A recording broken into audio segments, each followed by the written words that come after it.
qui disait que 2026 sera pire que 2025, vous avez eu raison. T'as la Maison Blanche qui vient tout juste de publier sur le réseau ce type de photo, où on voit le président vénézuélien Nicolás Maduro se faire kidnapper par la DEA. Ce qui me choque dans cette photo, on va pas se mentir, ce sont les pouces. Tu vois, à croire que c'est cool de se faire kidnapper par la première puissance mondiale.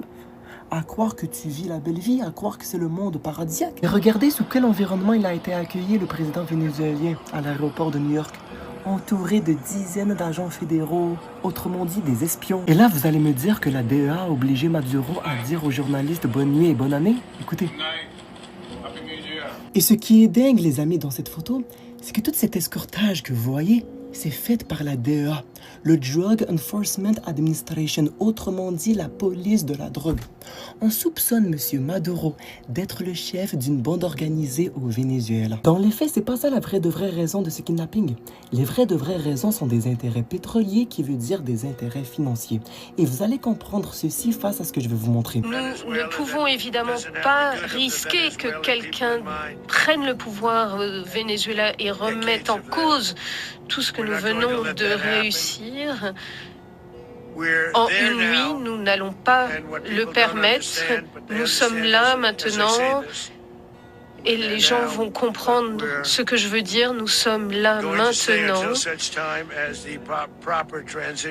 et nous allons chercher à obtenir une transition. Nous allons rester là jusqu'à ce que cette transition ait lieu de manière adéquate.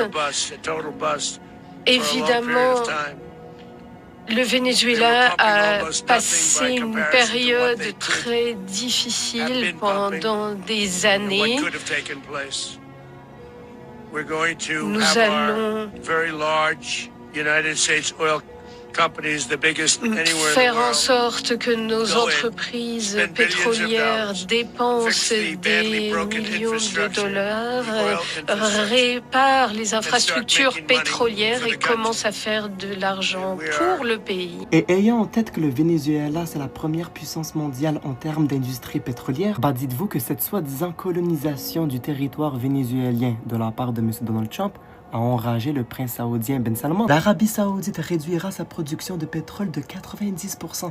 On a bien dit 90% si les États-Unis injectent 13 000 milliards de dollars de pétrole vénézuélien sur le marché mondial et craignent une rupture entre les États-Unis et l'Arabie saoudite dans les années à venir. Et le pire dans tout ça, malheureusement, c'est que c'est pas seulement une guerre pétrolière qui fait rage, mais aussi une guerre nucléaire.